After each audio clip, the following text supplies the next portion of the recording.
He had come up through the ranks of traditional psychology and then spent a career researching and helping individual clients get from illness to wellness. So, the theory, the goal of traditional psychology is to remove illness, to remove anxiety, remove depression, and remove, all the things that are in the DSM-5, the Diagnostic and Statistical Manual. But what Martin Seligman had recognized and challenged the psychological community is, how can we bring people not to no disease, not to that neutral point, but how do you bring them north of neutral? And so from then they started looking at the previous research and started conducting more research on how to do that. And so they came up with a model. It's called PERMA, and now it's called PERMA-V. And the model describes and it analyzes and it promotes the factors that allow individuals and communities to thrive. And each area has extensive amount of research. And I love positive psychology, so I could go on and on, but I'm just going to briefly mention what they are. And, we can talk later or maybe another day about, some of the areas of research. But the P stands for positive emotions. And when most people think of positive psychology, that's what they think of. But it's really much more involved than that. So the P has a bunch of research on positive emotions. Then there's engagement, which is how to conduct in that state of flow where, you're not thinking of anything else but whatever it is you're doing. Excellent, state to be in. And then relationships, which is such an important part of, living. And one of the founders, Chris Peterson, when he describes positive psychology, he says, I can do it in 3 words. Other people matter. Because, that's who we are. We are social human beings. And then there's a whole other area of research about meaning and purpose and transcendence and awe and spirituality, which I'm sure the rabbi could, help us discuss and learn, way more than I. But there's a scientific approach to that also. And then there's a lot of research on achievement and goal setting and decision making. And, achievement is an important part of being a whole and functioning, flourishing human being. And then finally, vitality, which was added to this model in 2015.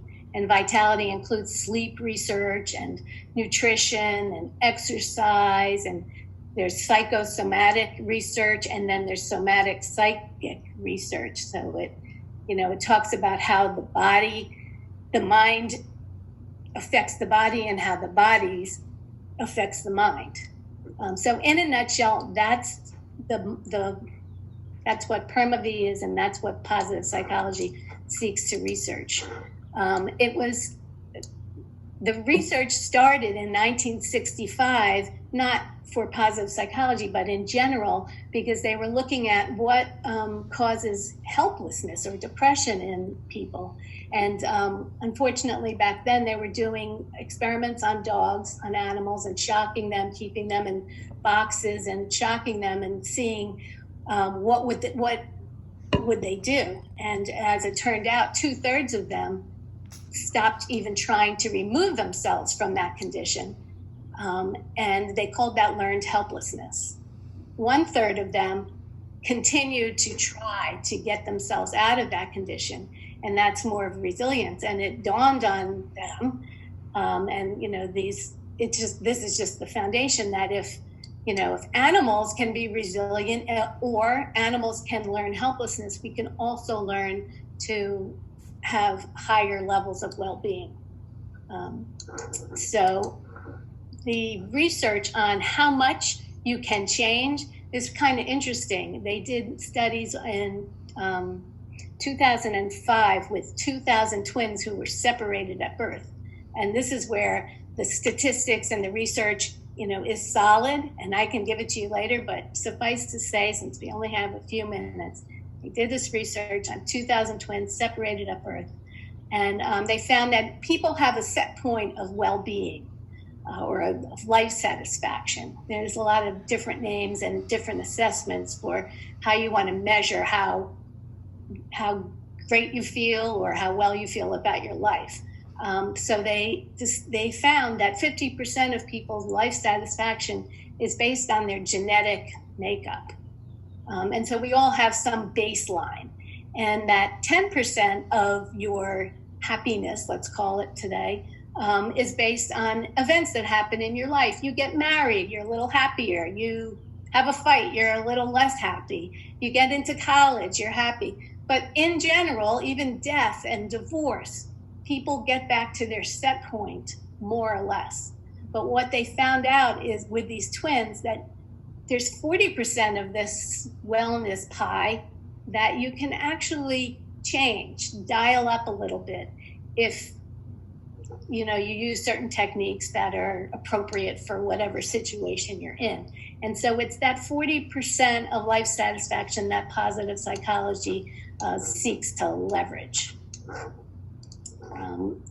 So what's so good about being in a positive state? There's been amazing research on it. Inherently we know we feel better when we're positive, but it helped our survival, because when we were it allowed us to bond with our tribe. It broadens and builds us. And the research by Barbara Fredrickson from University of North Carolina is just fascinating. I talk about it forever, but she talks about the broaden and build theory of positive psychology, where when you're induced into a positive state, and by the way, it's pretty easy to dial up a temporary positive state. I could probably do it with you today. But the trick is, in positive research, is how to sustain that and how to use whichever techniques, and having your own personal toolbox techniques that you could use depending on your situation. But anyway, she found that people were actually physically seeing more when they were in a positive state. So let's say they had a baby flashing on a computer screen and things around the baby too, that were in the perimeter of the screen. When people were induced to be in a positive state, maybe by giving them like a little gift of chocolate or something, or looking at puppies, they ended up seeing the things in the perimeter of the screen. And those who were not induced into that positive state were much more focused on the center of the screen. And that's analogous to what we do in our lives in general. When we're in a positive state, we're broadening and building, we're creative, we're open, our bodies. I mean, if anybody wants to go like this, just physically, I would encourage you to do it. This is like one of the things you could do if you're just feeling down, to be open and broad, like a flower opening up to the sun. And those are the kind of things that start making us more physically open to seeing solutions. They did experiments with doctors and medical students where they induced them into a positive state and then gave them very complicated medical situations for them to diagnose. And the ones that were induced in a very simple way into this positive state were much more able to see the solutions to the medical problems than the people that weren't. So there's lots to be said about being in a positive state, and we can talk more about it. Love is one of the most important ones, and they say that induces you into this positive state by just talking to the mailman and saying hello to someone. There are little things that they call it positivity resonance that can inch up your feelings of wellness.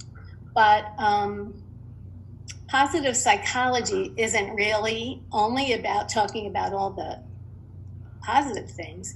It includes the whole person, the whole range of human emotions, because we know from research that negative emotions are of value. They are adaptive. We have them evolutionarily, when we were from our reptilian brain to our mammalian brain and to today, there's negative emotions that kept us alive.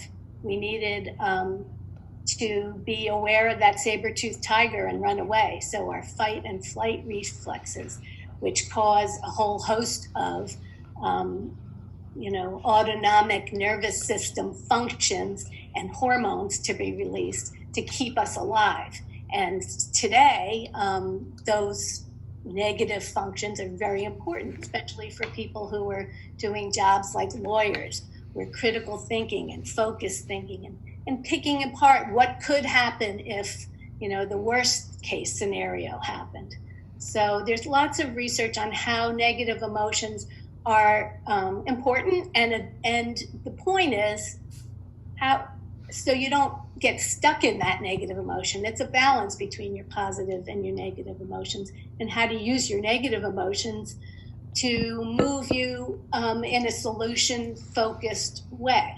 Like, if you were in the shower and you're just enjoying your shower, you'd never get out. Like, we need to be slightly in a negative emotive state.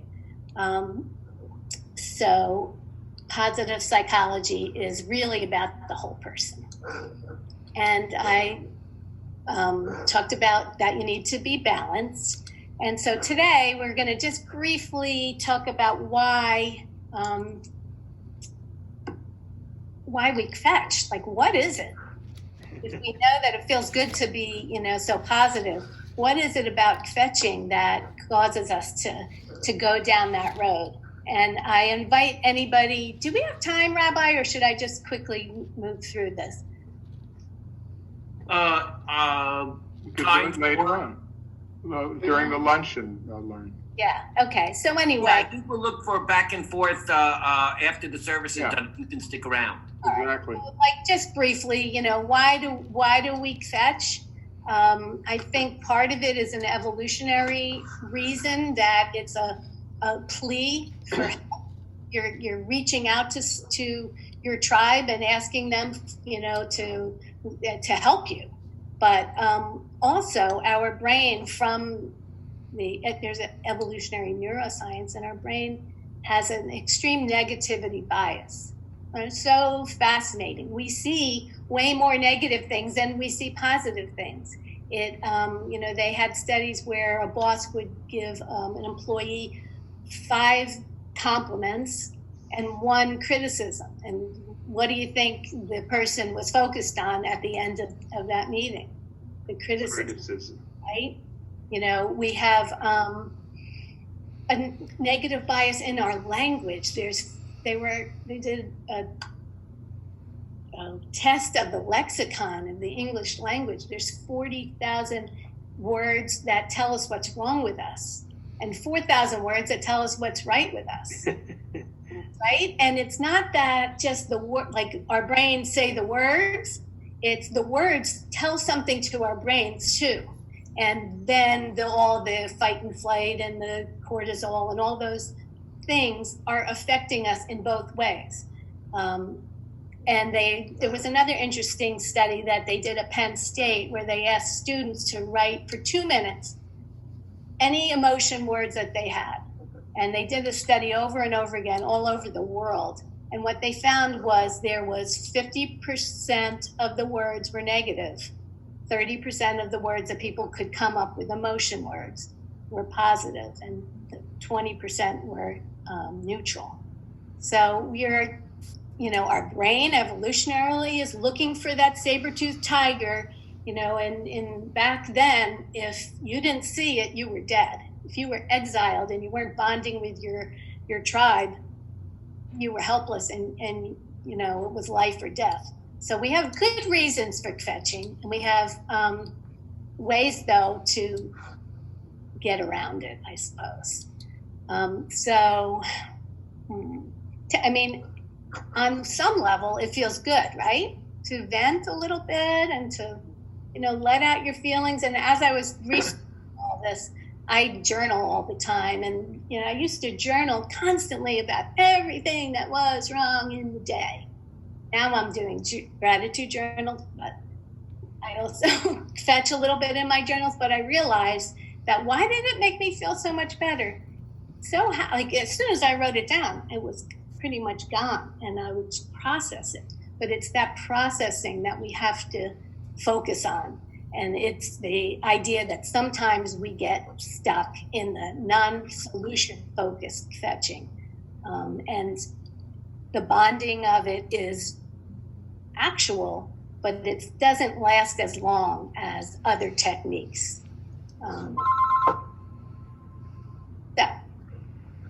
It releases cortisol, it puts us in that fight and flight mode, and we mistakenly believe that it's actually more helpful than it is.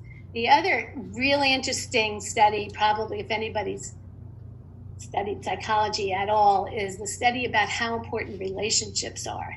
And so I would suggest to you that people complain to each other because they're trying to connect and make a human connection. And they did experiments on rhesus monkeys who were removed from these are all kind of sad experiments, removed from their mothers at birth.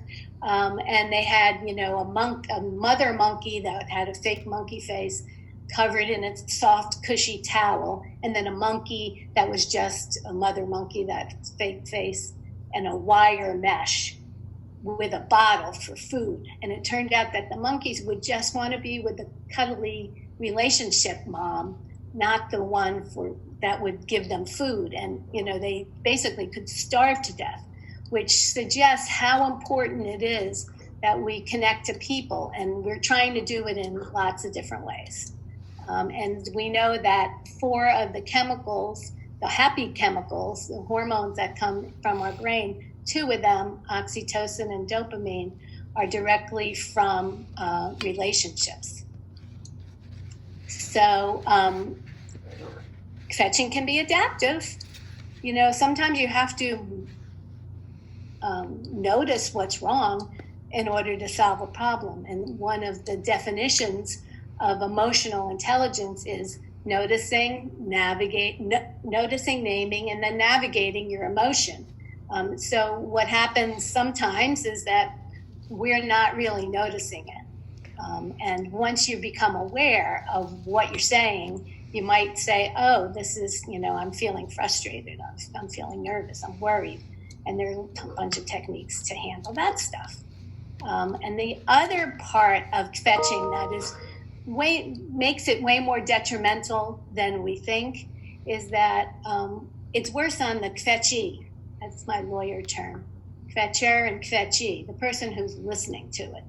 And that's because we have mirror neurons in our brains that not only are we feeling whatever it is we're feeling, but when we connect with another person, and hopefully Zoom is one of the ways to do it. Sometimes if it wasn't Shabbat, we could break out into individual rooms and go face to face and eye to eye, and I found it to be very effective. But we have neural mirroring that not only allows us to feel our feelings, but allows the person we're talking to feel our feelings. There's such fascinating research about people in fMRI machines listening to each other tell stories, and their brains are lighting up in the same exact place at the same time initially. And then the listener is actually anticipating where the speaker's brain is going to light up. So we are so connected, look, we are the Shema, we are one. And the more you can get away from the I to the whole, the seemingly better you feel. So they did, just one quick, how are we doing on time? We're almost there. Okay, so real quick. They did one experiment I think is very illustrative for neural mirroring. They were, when they figured it out, they were doing experiments on monkeys, put electrodes on their brain, and they were giving it like food, ice cream, see where it would light up in, which part of the primate's brain.